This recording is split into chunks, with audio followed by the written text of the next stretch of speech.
नमस्कार, वंदे मातरम। मैं आपका भाई Deepak Raghav, holistic farming coach, trainer and consultant आपका स्वागत करता हूं अपने यूट्यूब चैनल होलिस्टिक फार्मिंग पर। और आज का हमारा विषय है the future of farming series, carbon farming.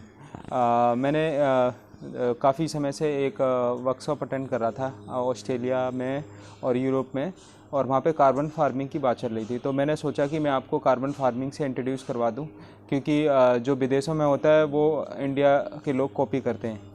तो आप क्या सावधानी बरतें जब आप कार्बन फार्मिंग करें। तो मैं आपको बताना चाहता हूं कि ये सभी लोग जो कार्बन फार्मिंग की बात कर रहे हैं, ये सभी के सभी लोग ट्रेनिंग लेके गए हैं गुरु सुभाष पालेकर जी से। इन्होंने उनकी बुक्स पढ़ी हैं, उसमें से ही चीज़ों को निकाला है। और ये ठीक ऐसे ही प्रचार कर रहे हैं सुभाष पालेकर नेचुरल फार्मिंग का, जैसे लोग बाग हल्दी को समझा, फिर देखा कि इन्होंने करक्यूमिन इसमें मेन चीज़ है, तो फिर उन्होंने करक्यूमिन सेल करना स्टार्ट कर दिया। और ऐसे ही इन्होंने फार्मिंग को समझ के जीरो बजट नेचुरल फार्मिंग या सुभाष पालेकर फार्मिंग ना बोल के कार्बन फार्मिंग के नाम से प्रचार कर रहे हैं, और उसकी बड़ी बड़ी वर्कशॉप हो रही हैं और बहुत ही महंगी वर्कशॉप हो रही हैं। तो ये कार्बन फार्मिंग क्या है, इसके बारे में हम चर्चा करते हैं। तो इसका पहला पार्ट है होलिस्टिक ग्रेजिंग। होलिस्टिक ग्रेजिंग क्या होता है कि हम 1 एकड़ की कोई ज़मीन है, उसको 4 से 5 पार्ट में डिवाइड करते हैं और देसी गौ माता को उसमें चराते हैं, है ना। कोई ऐसी व्यवस्था करते हैं जिसमें देसी गौ माता वहीं पे खाए और वहीं पे गोबर गौमूत्र डायरेक्टली दे उसी खेत में, उस फील्ड में जहाँ पे हम खेती करना चाहते हैं। इससे होता क्या है कि बंजर भूमि, जो हमारी जो बंजर भूमि होती है, अच्छी भूमि बनती है, और हमारे जो खेत है उसमें कार्बन की मात्रा बढ़ती है। और ये एक बहुत अच्छा प्रोसेस है अपनी सॉइल को एनरिच करने का, और अपनी सॉइल में कार्बन बढ़ाने का, माइक्रोब्स बढ़ाने का, बैक्टीरिया बढ़ाने का, फंगी बढ़ाने का। ये एक बहुत अच्छा माध्यम है होलिस्टिक ग्रेजिंग। तो आप भी इसको कर सकते हैं। देसी गौ माता को खाने की व्यवस्था अपने खेत में कर दीजिए, और वहीं पे वो गौ माता गौमूत्र गोबर देगी, और वहाँ पे आपकी कार्बन की मात्रा भी अच्छी रहेगी, और केंचुए भी आएंगे ऑटोमेटिकली। और ये एक बहुत अच्छा प्रोसेस है। फिर दूसरा क्या होता है इसमें कार्बन फार्मिंग में, कवर सॉइल विद क्रॉप्स। जो हमारी जो क्रॉप्स है जिसको आच्छादन बोलते हैं, और हमेशा हमें अपनी क्रॉप्स को कवर करके रखना है ना। कैसे कवर कर सकते हैं? स्ट्रॉ मल्चिंग है, लीव्स है, स्ट्रॉ है, घास है, फूस है, खरपतवार, जिसको आप खरपतवार बोलते हैं, एक्चुअली वो औषधि हैं, तो आप उनको कट एंड मल्च करके आप डाल सकते हैं। तो हमेशा क्या है कि अपनी भूमि को कवर रखना है, आच्छादन जिसको बोलते हैं ना। और प्रोटेक्ट लैंड फ्रॉम सनलाइट। और हमारी मतलब अपनी लैंड को, जो अपनी ज़मीन है जिसमें आप खेती कर रहे हैं, उसको डायरेक्ट सनलाइट से बचाना है। और डायरेक्ट सनलाइट से बचाने के लिए आपको आच्छादन करना पड़ेगा। तो आच्छादन का मतलब होता है इंग्लिश में मल्चिंग। तो आप ऐसे कर सकते हैं। फिर इसमें एक चीज़ और है कि मिक्स क्रॉपिंग को मतलब बताया गया, एक दल के साथ 2 दल हमारे को लगाना चाहिए। मोनोकोट डाइकोट, हमेशा अगर आप इस कॉम्बिनेशन में फार्मिंग करेंगे तो आपकी कार्बन की मात्रा बढ़ेगी, क्योंकि जो मोनोकोट जो एक दल होते हैं वो क्या है, भूमि से बहुत अधिक मात्रा में लेते हैं, और जो द्विदल होता है वो देते हैं, नाइट्रोजन फिक्सर होते हैं। तो जिससे कि हमारी मिट्टी बैलेंस होती है और कार्बन की मात्रा भी हमारी बढ़ती है। फिर क्या करना है, एक चौथी बात ध्यान इसमें ये रखनी है कि हमारे को नेटिव सीड्स का यूज़ करना है। Use of native seeds, open pollinated, जिसको देसी या स्थानीय स्वदेशी बीज के नाम से आप जान सकते हैं। और इस देसी बीज का उपयोग क्यों करना है, इसका मैं इसीलिए बताता हूँ कि जो हमारे हाइब्रिड से सीड्स होते हैं वो 80% ज़्यादा पानी लेते हैं। जो भारतवर्ष में जो वाटर क्राइसिस है वो हाइब्रिड बीज की देन है। अगर हाइब्रिड बीज बंदी कर दिए जाए तो हमारे देश में से वाटर क्राइसिस ख़त्म हो जाएगा। इतनी बड़ी मात्रा में हमारे जल नष्ट हो रहा है, और हमारी जो भूमि है वो नष्ट हो रही है। तो जो हाइब्रिड सीड होते हैं वो हमारी ज़मीन की उर्वरक क्षमता को भी नष्ट करते हैं। तो ये हाइब्रिड जो सीड्स हैं ये डेंजरस हैं भारत के लिए, ये बर्बाद करने के लिए आए हैं।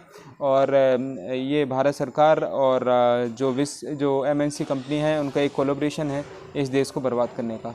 तो आप इसमें भूमिका निभा सकते हैं देसी बीजों को खेती में उपयोग करके, है ना। अब इसमें ये सारी चीज़ें आप कर सकते हैं। अब इसमें क्या, कार्बन फार्मिंग में क्या ना करें जो कि आपको बहुत ज़्यादा नुकसान करेगा। एक तो इसमें ट्रैक्टर का उपयोग नहीं करना होता है, ना ही आप करें ट्रैक्टर का उपयोग। आपको पता है कि कितने माइक्रो न्यूट्रिएंट होते हैं वो जो कि ख़राब हो जाते हैं, है ना। कितने साल, हमारा 5 साल पीछे चला जाता है एक बार खेत जुताई करते हैं। तो कोई ड्रिलिंग नहीं करनी, बिना जुताई के खेती करनी है। जो बेड बनाते हैं, बेड पे ही हम खेती करते हैं, उसको मैंने पहले भी डिस्कस किया और भी आगे डिस्कस कर दूंगा कि बिना जुताई की खेती आप कैसे कर सकते हैं। कोई बर्निंग नहीं करेंगे। अगर एक बार कोई व्यक्ति बर्निंग करता है, मतलब जलाता है अवशेष पदार्थों को, तो हमारा खेत 10 साल पीछे चला जाता है, मतलब इतना डेंजरस हो जाता है ना। कोई पेस्टिसाइड नहीं डालना, कोई फर्टिलाइज़र नहीं डालना, कोई वीडिसाइड नहीं डालना, कोई कुछ भी नहीं डालना। कार्बन फार्मिंग में ये सब नहीं होता है।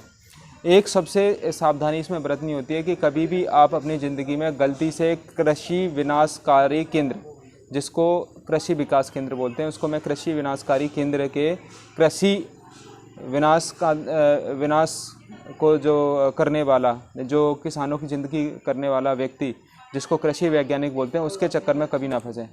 आप कोई भी गलती कर देंगे तो ऐसा हो सकता है कि वो बाद में सही हो जाए, लेकिन अगर एक बार आपने कृषि वैज्ञानिक से सलाह ले ली तो आपकी वो ज़िंदगी बर्बाद कर देगा, क्योंकि उसके दिमाग में डीएपी यूरिया भरा हुआ है एमएनसी कंपनी द्वारा। वो आपके ज़िंदगी में डीएपी यूरिया पेस्टिसाइड भर देगा, वो आपको सही सलाह नहीं दे सकता। तो इस व्यक्ति के अपने फार्म में, अपने खेत में एंट्री ना होने दें, इससे सलाह ना लें, है ना, नहीं तो आपका सुसाइड होना पक्का है। क्योंकि इसका जो कृषि विनाश केंद्रों का जो बनाया गया वो इसीलिए कराया गया है कि किसानों की जनसंख्या कैसे कम की जाए, है ना, कैसे उनको बर्बाद किया जाए। तो इससे आपको बहुत बचने की आवश्यकता है। अब मैं 3-4 कुछ पॉइंट बता देता हूँ कार्बन के बारे में, जिसको बहुत सारे लोग उपयोग करते हैं, तो आपको भी उनकी समझ होनी चाहिए। एक कार्बन सिक्वेस्ट्रेशन होता है, उसकी आजकल बहुत बात चल रही है। तो कार्बन सिक्वेस्ट्रेशन क्या होता है कि कार्बन को स्टोर करना। हम कार्बन को कैसे स्टोर कर सकते हैं, और हम कार्बन को 2 तरीके से स्टोर कर सकते हैं, जिसको ग्रीन कार्बन और ब्लू कार्बन के नाम से जानते हैं। ग्रीन कार्बन क्या है कि हम फूड फॉरेस्ट लगाएं, जैसे पेड़ की जब प्लानिंग करते हैं तो चारों तरफ पेड़ लगाते हैं, तो ये होता है कि ग्रीन कार्बन। और ब्लू कार्बन क्या होता है, ओशियन। ओशियन का मतलब जब हम जहाँ पे वाटर स्टोरेज करते हैं, अपना बरसात का जल करते हैं, वहाँ पे स्टोर करते हैं, तो वहाँ पे मैनग्रोव्स हो जाते हैं और सी ग्रास हो जाती है, तो वो हमारा क्या होता है, ब्लू कार्बन होता है। और ये दोनों कार्बन हमारे खेत में होना आवश्यक है ना। फिर दूसरी बात है कार्बन क्रेडिट की। एक बात चलती है, बहुत उपयोग करते हैं साइंटिस्ट लोग। तो ये कार्बन का क्रेडिट मुझे लगता है कि ये स्कैम है। और इसमें क्या होता है कि जैसे कि अमेरिका बहुत ज़्यादा पॉल्यूशन कर रहा है, वो अमेरिका क्या करेगा, बहुत सारा पैसा फंड दे देगा इंडिया को कि आप पेड़ लगाओ और आप मतलब ये करो, ऑक्सीजन का काम करो, हम अपना मतलब कार्बन बढ़ाते रहेंगे और अपना पॉल्यूशन करते रहेंगे। तो ये क्या है, ये ट्रांसफ़र होता रहता है। तो ये सारा पैसे का गेम है, तो ये कोई एग्जैक्ट सॉल्यूशन नहीं है। फिर है कार्बन ऑफसेटिंग। कार्बन ऑफसेटिंग का मतलब क्या होता है, इसका भी वो तो रहा है कि हमारे को ज़्यादा से ज़्यादा ग्रीन हाउस गैस का रिड्यूस करना है ना। तो आप प्राकृतिक कृषि करके ये काम कर सकते हैं। इसका यही सॉल्यूशन है कि ग्रीन हाउस गैस को कम करना है, तो सुभाष पालेकर नेचुरल फार्मिंग करें किसानों के लिए। तो और कार्बन फुटप्रिंट की बात होती है। कार्बन फुटप्रिंट पे राजीव भाई ने बहुत गहरा बताया है, सुभाष पालेकर जी ने भी बहुत बारी बात कही है कि हमारे को ज़्यादा से ज़्यादा कार्बन फुटप्रिंट कम करना है। तो अगर कार्बन फुटप्रिंट कम करना है तो स्थानीय स्वदेशी चीज़ों का उपयोग करना पड़ेगा। एक कार्बन फुटप्रिंट का मतलब होता है कि हम जैसे कोई भी चीज़ बाहर से ना लें। जैसे कि एक कोलगेट है, मुंबई में बन रहा है, अब वो मुंबई में कोलगेट बना, वहाँ से गाड़ी आई, वहाँ से ट्रांसपोर्टेशन, लॉजिस्टिक, इसमें बहुत सारे मात्रा में कार्बन खर्च हुआ, बहुत सारे मात्रा में एनवायरनमेंट, टाइम वेस्टेज, बहुत सारी जो ये परेशानियाँ हुई, ये कार्बन सारा फुटप्रिंट में आता है। इसको समाप्त करना है तो हम अपने फैमिली फार्मर मॉडल लगाएं अपने खेत में, और वहीं की वहीं मार्केट लगाएं गांव में, और गांव आधारित व्यवस्था हम बनाएं। और कार्बन फुटप्रिंट कम करना है इस देश में, तो गौ आधारित व्यवस्था लानी पड़ेगी और ग्राम आधारित अर्थव्यवस्था बनानी पड़ेगी। तो कार्बन फुटप्रिंट करने का यही एक समाधान है। तो मुझे लगता है आप सारी चीज़ समझ गए होंगे। आपके कोई प्रश्न है तो आप लिख सकते हैं। नमस्कार, वंदे मातरम। आप जुड़े रहें हमसे।